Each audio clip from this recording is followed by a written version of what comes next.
So, hello. I'm delighted today to be able to talk to Ann Dix, who is the author of Little Mouse. Little Mouse Finds a Safe Place, which actually is the first book that Worth Publishing has published, a first storybook. And it's a storybook for children, but actually at the end of it, there are also notes for parents and professionals who might want to use this book with children who have, as the title kind of suggests, come from a place that is not safe, a dangerous place, a traumatic place, a place where awful things happen, or where nothing happens, where there's neglect and abuse. Anne was a drama teacher and also trained as a drama therapist, and also then worked for a long time with children who had experienced domestic violence and domestic abuse. And the stories of Little Mouse, of which there are many, arose from her work and from her workshops with children. So there's a real element of co-creation in there, and are really drawing very much from the lived experience of the children. But really, I also wanted to find out why she chose a mouse, lots of other questions about why Anne created this book in the first place, and also what her hope was for the children who read it, and also for the adults, the professionals, and the foster parents or adoptive parents who might read this book with the child.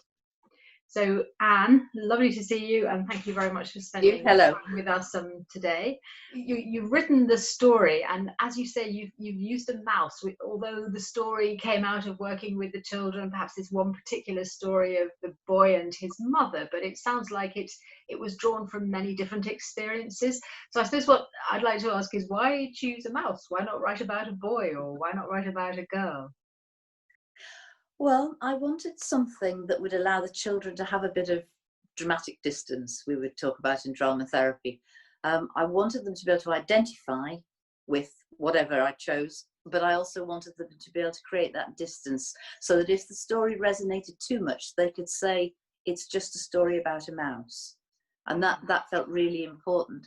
Why I chose a mouse, I thought about all the children's books that I know and characters in them, and I think there's a children's book for every animal species in the world. But I was walking in a toy shop where I live, and there were some puppets, and I saw this mouse, and there was something about this mouse that I thought was really sweet. He's kind of little and chunky, and every mouse, and that was why he became Little Mouse. It's like Chaucer's tale with every man or something. This is every mouse. This is every mouse. It was really important that he should be a boy, because I wanted to. When I work with children, I work with mixed groups usually, but I think it's really important that we reach out to young boys and help them to explain their feelings, help them to talk about their feelings, because in a small way we want them to not grow up and not be able to do that. And we have to start somewhere with domestic abuse, and that's one of the places we can start.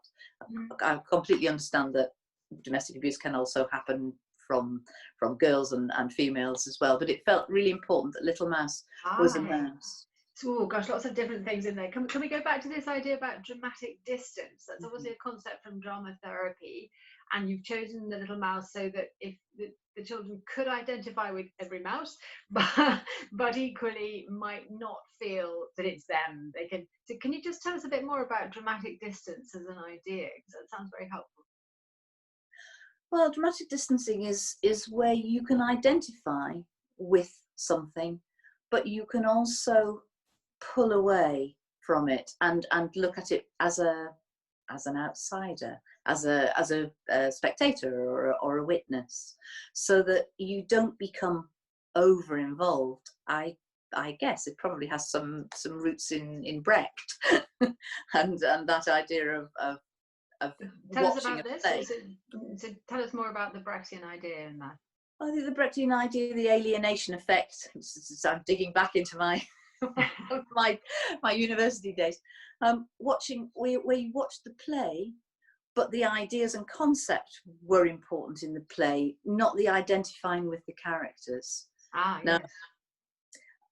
I think with Little Mouse Finds a Safe Place, I actually do want the children to identify with Little Mouse, because I want them to be able to say, he's crying, or he's angry, and he pushes people, and he does all the things that children do. There's something about the fact that he's quite small, and I think quite cute, and so do the children, that both boys and girls like him, and they form an attachment with him. But they are able to look at his behaviours, and offer him advice, so they become the spectators or the witnesses of his behaviour, which is sometimes not very good, and so they are able to offer him some suggestions.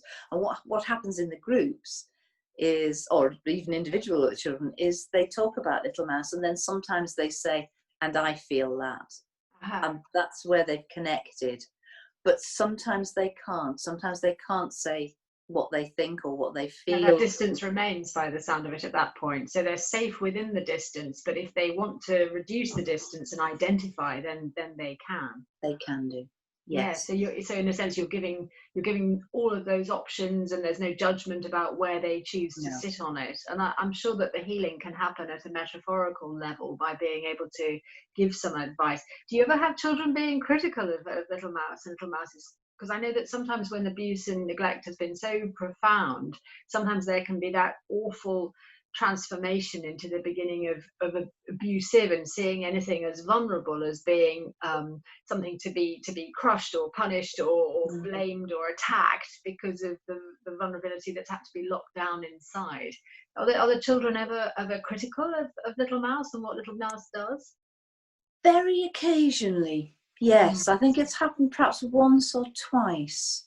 There was a boy, and I can't remember what he called his mouse, because during the Little Voices program that I run, which is about Little Mouse, all the children are given their own little mouse, one of Little Mouse's cousins, to look after, and they make a safe place for him. They make a shoebox house, and there's some instructions in the back of the book, and they take, it's their mouse. One of the boys called his mouse something, I can't remember what it was, that wasn't very sympathetic, and I think he wrote on his mouse.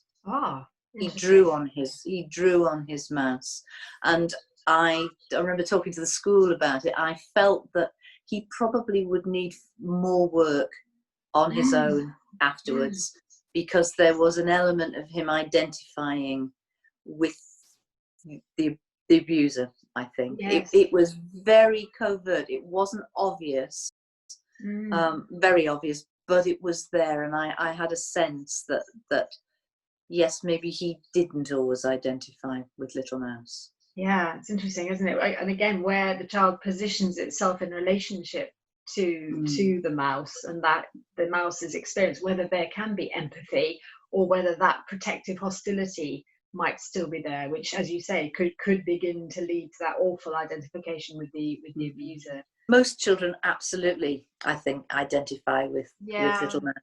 And as you say, form an attachment. Is attachment theory important for you in this? Yes, principles it is. Of attachment work, yeah. Yeah, I think so. They form an attachment to Little Mouse, and then they are, in about week 5 of the group, they're given their own Little Mouse, and they've already and they bring it back to the group sessions, or they see me in the corridor and tell me they've still got Little Mouse. The 2 little boys who used to play with each other, and they were year 6s, so they were 10, 11, and they used to take their Little Mouse to the other one's house and play. That's delightful. That's really great. I think it was, I just have to say as well, it was also important that I didn't have a boy or a girl, because I work with children from around the world, and I didn't want to have a white child or a black child or a Chinese child. I wanted it to be a mouse that all the children, without exception, that I've worked with, and they've come from many different places in the world, they've all identified with Little Mouse. Yeah, that's so important, isn't it? Because as soon as you get a character, it can become very fixed, can't it? And if people can't make a connection, they can't see themselves reflected, then that's very alienating in itself. I guess I was also interested in the fact that you were saying about the mothers saying whether the child has witnessed domestic abuse, and thinking that some mothers may be safe enough to say so, but other mothers may not yet be safe enough. And in a way, when you're doing the story with the children or working through the story, they become another kind of witness, don't they? And I guess that because they're witnessing Little Mouse having this experience, so I'm guessing that that's quite a safe way as well for a child who may have witnessed something but may have not disclosed everything that they've seen, could actually have a parallel process there, that they're witnessing something happening again. So how do you make the group safe enough as a place for children to be able to come and go in terms of their disclosures, or how deeply they connect with it, so that they could maybe make that little gradual journey out from keeping the secret of what they've witnessed, and maybe begin to share it or talk about it?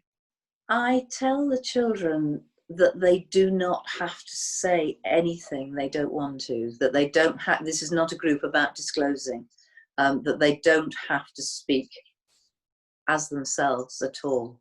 And we are very clear when we run the group that the children do not have to say anything. And that, I think, is valuable. In the last group I ran, there was a young girl who was about 9, and she was very worried that she might have to say something about the abuse. And we were very clear that she didn't, but that if she wanted to, we were there. And usually what happens in the group is gradually children filter in little bits.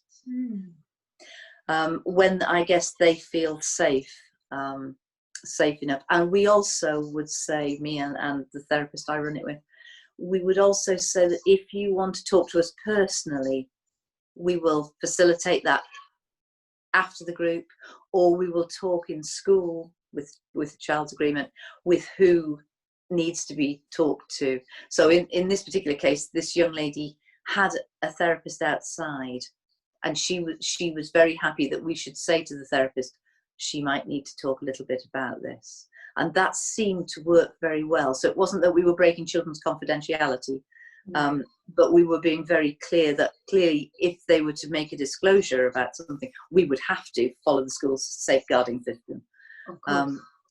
But that mostly what was talked about in the group was absolutely confidential. And I think as the group began to trust each other, they began to put in what they felt comfortable about. And the group, how many weeks do you feel it's a good idea to work with the book with the group of children? Well, I work, the Little Voices group is 8 weeks. It's a drop in the ocean, an absolute drop in the ocean. It's very difficult to find the time for schools to facilitate. We run it for about an hour and a half, which is a long group. It is a long time for primary school children. But it involves a lot of play, a lot of games. We have a break in the middle for a drink and a piece of fruit, and so it's a nurturing group. So actually, we never get everything done in the hour and a half, and the children arrive early and they don't want to leave at the end. So well, that's positive, isn't it? That's but that's not the only way the book could be used, is it? So I mean, it's lovely if it forms part of group work, but tell us some other ways in which, because I know that this has been written for parents and for professionals as well. So perhaps you could talk about some different ways in which people could use the book. Yes, I worked in the Leeds with a woman. I was doing some counselling with her, and her son was seeing another therapist, and there'd been terrible domestic abuse in the family, and he was really struggling with lots of things. And I said to her one day, she knew he was in part of a group that we were running, but he didn't know that I was seeing her. That was how it worked. And I said to her, have you seen the story? This is in the days before the book was published, and I photocopied the story and made it into a little book, and we gave it to each of the children. And I said, have you seen the story that he brought home? And she said, he's pinned it on his bedroom wall. And I said, well, maybe you'd like to go home and just read the story without him. and then maybe you could ask what this is that's pinned on his wall. And she did, and she came back and she said, we have read this together. And she'd obviously read it on her own first, but we've read this together, we've read it at bedtime, and he started to ask me questions, and I'm starting to be able to talk to him a little. So that was really lovely. And she came back time and time again and said, that story's been really helpful in making a connection with me and my son, because we don't know, I didn't know how to deal with it. And her son was actually quite abusive to her as well. So that was an extra strand within the story. But somehow she used the story to make a connection, so that he could then begin to talk about how frightened he'd been, and building on the empathy. I also talked to I think it's Birmingham Women's Aid, and they use the story. They take the story out to parents. They take the stories out to mothers and read it with them. And occasionally I get feedback on Twitter, which is lovely, saying their parents have found it really helpful. That's as a great way in to talking. So and also, go on. Sorry, you can't stop me now. I was just going to say, also helping mothers to find words to describe what they've been through. And it could be a dad, couldn't it? If it could be a dad, or it could be a dad if a dad had been abusive in a same-sex partnership, or two women. It could be the other partner, couldn't it? It could be. Or also adoptive parents and foster carers where the abuse is historical.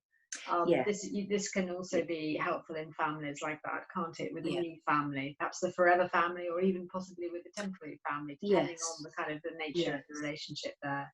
So you've got some ideas here about how to use it, but also obviously safeguarding. But also you've got some ideas for creative activities, because it sounds like. Tell us about the homes. I know that one of the activities in the book is all about how to create a safe space in a shoebox for Little Mouse, which is a lovely idea if you've actually got a little mouse. I want my own. Actually, I've got one. I should go and get one. I've got a little mouse here. Not quite as every mouse as your little mouse, but I do have one. But yeah, tell us about what they do when they make their safe place.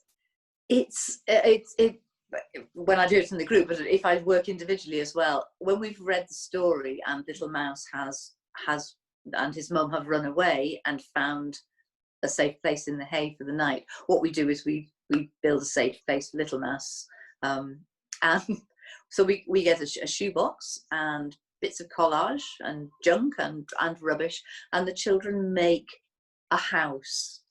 And I can send you some photographs if you like of houses. What they usually use are stickers. It's really fascinating because they're always, I think, virtually without exception, have a bed. The bed is really important, and often it has lots of coverings and sort of blankets and bits of felt and things. Or sometimes it's straw and bits of crinkly paper. Gosh, talk about the sense of felt security. That sounds like the perfect sense of felt security. You know, that expression that comes, I think, from Porges, and that Louise Bombay has in her book as well, this felt security. Your bed and lots of coverings is the snuggest, safest place. Although tragically, of course, we know that a lot of children have to hide in bed, don't they? If there's lots of shouting and screaming and bumping going on downstairs. But it sounds like they're really making the heart of the safe place the bed. There's usually food. There's usually a television set. Without wanting to be sexist, the boys usually have PlayStations and video games. Really? The girls usually have stickers and smiley faces and things. Occasionally, I have seen children put bubble wrap in, and the bubble wrap has often been like a burglar alarm, so that if anybody tries to get into the safe place, they will step on the bubble wrap and Little Mouse will know. Wow. Some children tape. I had one boy who cut the shoebox lid, because it has to have a lid as well, so that it is a safe place. He cut the shoebox lid in half and formed two flaps that opened, and then he used masking tape to stick it down so that nobody could get in. So as well as the more sensory, food and comfortable, joyous things, sometimes for some children there is barbed wire, there is burglar alarm, there is tape. So there's a sense of danger there as well. Yeah, that's very graphic, isn't it? It's interesting. That's really interesting. And that might be there in a way that a child who has never been abused wouldn't necessarily bring in or have a thought for such systems. That's really fascinating, isn't it? And it would be interesting if one made a safe place at one point and then 4 or 5 years later asked the child to make another one. It would be interesting to see. Yeah. Fantastic. I have had 1 or 2 children in the group who have been unable to do it. There was a young man who was taken into care, and he obviously written slot. He went to live with foster parents. He put, I think, a piece of felt on the base of the shoebox, and that was it. He really, really struggled to do it, and we've had 1 or 2 children who have, I think, had such difficult experiences that they've not been able to create a comfortable, safe place. But they have their box, and it has its lid, so Little Mouse has some shelter. And sometimes what happens is they can't do it when I suggest we do it, but actually later on in the work they come back to it. And nice. Add bits. Yeah, those boxes must be very precious within the group space. That's lovely. Okay, so let's just think about you writing the book, because you hadn't written a book before as a storybook. What was that process like for you? And also the lovely pictures in the book. So can you tell us a bit about the pictures and how they arose? Yes, the pictures are done by my good friend, the artist Jacqueline Quinn. Jacqueline is a drama therapist as well. We qualified together many, many years ago. And I was floating the idea of writing a book. I think Worth Publishing had said yes, and did I know anybody who could do the illustrations? And I approached Jackie. We met in Massam at a cafe, I remember, and I produced Little Mouse and said, I'm writing a book. Do you think you might like to do some illustrations? And she said, I'll think about it. And what she did was she took the idea, she took the story, and she went away and created the illustrations in the book. And I know that they took her weeks, months to do, because each one is carefully collaged, so it's painted, it has layers of tissue paper over it, and all the mice were cut out, paper cut, so you could place them on the different colours and the background. She had big colour boards, and you could place the mice in different places. So it took a long time to do, but I was very pleased with them. Yes, I absolutely love them. And to me, gosh, this book has been out for a few years now, but it still feels really fresh and timeless. I'm just going to show one of the spreads of the book. There's a beautiful spread with this big character towering over Little Mouse's mother at that point. And he really is towering, isn't he? I remember we decided to go for the whole page on that. But also these other little delightful things. So there's a little mouse in there, but it's also got these other little tiny things that she made, little leaves and so forth on these gorgeous backgrounds. So huge amount of work went into that. And I think for me, the other lovely thing on there's a real kind of really kind of chaotic-y page here. This page is very chaotic-y. And I think that's when Little Mouse is getting really confused about, sometimes he feels like he's pleasing his stepdad, and other times he feels like the stepdad is being mean to him, but behind his mother's back, and it's like, what's going on here? I don't know. And that confusion must be so, so powerful around for children who are experiencing abuse, but people are maybe not knowing it's happening or pretending it's not happening, and that private, total confusion. So I think what is really a lovely thing for me about the illustration is that there's a huge amount of possibility for it. There's not a dreamlike state about it, but it's not fixed. It's a very shimmering state. It moves a lot, and where is the concrete touchstones in all of this experience? And I think my understanding around domestic abuse and neglect is that there's so much insecurity and uncertainty in terms of, what does love mean? Why are the people who are in my home supposed to be looking after me hurting me? All those massive questions that float around for a child. So there's something of that quality in here. I don't know if that's true for you, Anne, but that was very special for me. It's not fixed. It's not fixed, but the child can really project into it quite a lot. Yes, I think they can. And somebody said to me the other day when they were looking at the book, and they said, what I really like about this is that the characters are cut out of paper, and you can see that they are placed onto the background, and that really illustrates how isolated little mouse might feel. I thought it was really a really lovely thought. Yeah. And added something else to it. That's nice. That's lovely. Okay, so do you want to tell us what's next? What are you working on next in terms of stories?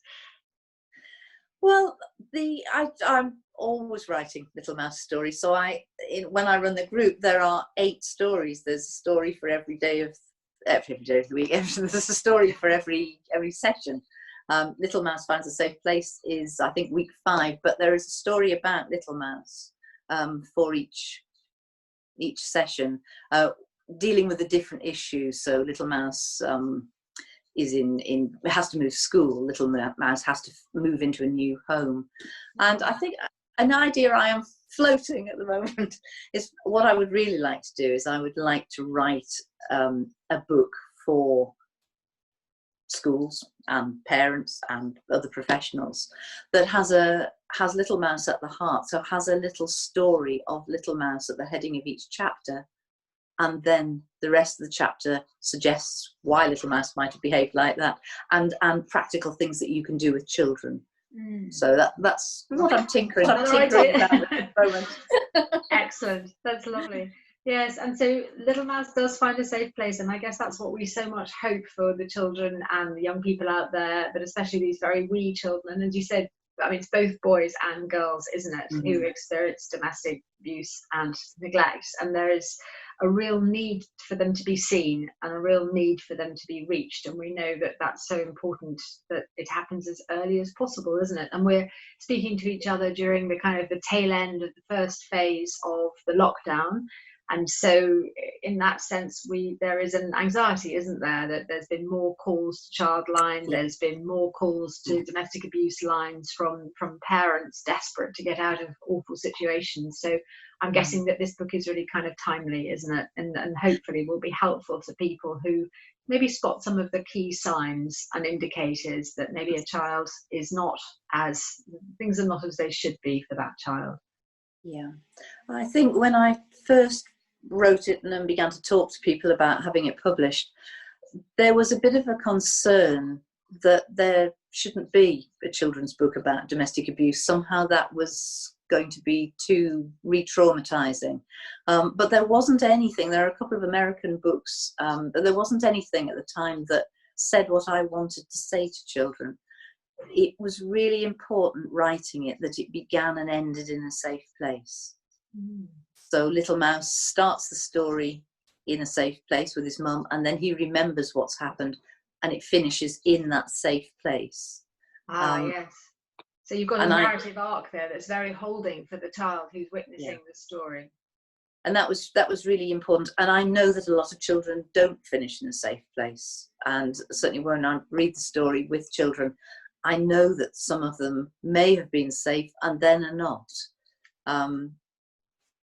But it was important that there should be that holding, that Little Mouse should be bookended with safety. Yes, that's lovely, actually. And it also reminds me of the resilience that Little Mouse develops through this process, partly as a result of talking with his friend at school, and partly as some teachers get interested in him. But he has some resilience, doesn't he? He eventually finds something inside him that helps him to stand up to what's happening, which of course is not true for all children. And I think we had quite a lot of discussions, didn't we, about whether Little Mouse, how realistic that was, because we don't want children to have to feel that it's always got to be them who sorts the problem out, really, because it can't always be, can it? No. And I'm not advocating in the story that children should confront their abuser. I think that would be not a very good idea. And I talk with children about why that might not be a good idea. But that goes back to the dramatic distancing in a way. This is not the child, this is a mouse. Even though the story it's based on, actually, that the little boy did confront the abuser. But it allows that distance again. Okay, let me just ask you a couple of other questions. Just for you, what stories, apart from Little Mouse, which is a lovely little story, lovely story, and an incredibly helpful and constructive one, what stories matter to you? You know, this would be like, what are your 7 top books, I suppose? But what stories out there do you love? What novels do you love? If you could see my house, it's full of books. I loved reading from being 4. I think I could read, I think, before I went to school. My dad taught me. My dad used to tell a story about taking me to the library, and the woman had sniffed and said, is she old enough to join? She's not old enough to join the library. Can't you read? And my dad said yes. And she produced a Beatrix Potter book. Now, Dad always said that actually I knew it off by heart, but I turned the pages and appeared to read it, and she let me into the library. I wonder if it was the tale of 2 little mice or something. That was I can't remember which one. So I probably started reading or having stories read to me. I know my dad read Wind in the Willows to me. So I grew up with all those traditional children, you know, Little Women and all of those. What do I love now? I love all sorts of books. I love ones that make me think, like Girl, Woman, Other I've just read, which I thought was fantastic. I love Ian Rankin. I'm a great fan of Rebus. And I realise in times of stress I read detective stories. But I just love books. I love reading. So I read all sorts of different stories. Wonderful. Well, Anne, thank you very much indeed for spending some time with us this afternoon. And it's really good to hear where Little Mouse Finds a Safe Place came from. And good luck if you decide that you're going to do another one. We'd look forward to that. Thank you very much indeed. Thank you very much. Bye-bye.